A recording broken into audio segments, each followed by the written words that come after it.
Time waits for no one. This is the first movie quote I remember, from The Girl Who Leapt Through Time, a film that resonated strongly with me in the 9th grade. Practicing the piano was the biggest torture for me when I was in elementary school. Due to a compromise at the age of 5, I wrestled with the piano for 6 years and finally gave it up at the age of 11. Because playing the piano was too boring, I turned to drawing and crafts. I drew many animals and game scenes, made numerous dolls, snacks, and small houses. Time passed quickly with drawing and crafts, a stark contrast to the tedious hours spent practicing the piano. From then on, I no longer invested time in things I didn't enjoy. In junior high, I encountered a group of friends with whom I still stay in touch. We spent our happiest student days together, directing and performing in plays, attending extracurricular classes, and challenging teachers we hated. And eventually, our parents were called to the school. After experiencing the first major entrance exam in life, I was forced to part ways with my friends. Each of us went on to different fields.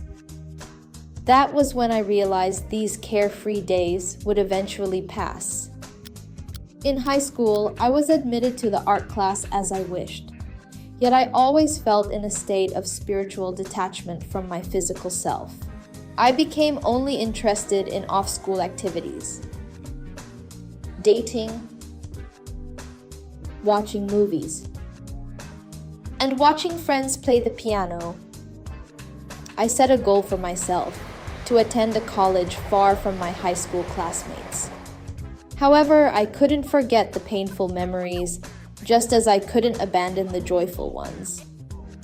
They soaked into time, shaping my memories of adolescence.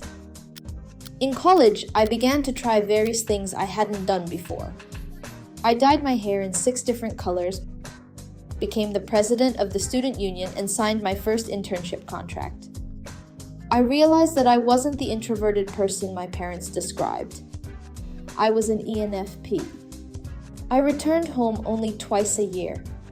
On Chinese New Year's Eve, I looked at the couplets by the doorstep, visualizing my mom writing them and my dad pasting them, as if it just happened yesterday. Now I'm 21. Sometimes I reflect on the fact that I haven't become someone like so-and-so yet. But I suddenly realized that it's impossible because there are no 2 identical people in the world. I came from Shenzhen, a coastal city in southern China, which partly explains my love for the sea and summer. My favorite color is purple, my favorite band is Chapman, and my only idol is Yoshiki. I've always loved watching sitcoms. 2 is my lucky number, and when I retire, I want to be a fortune teller.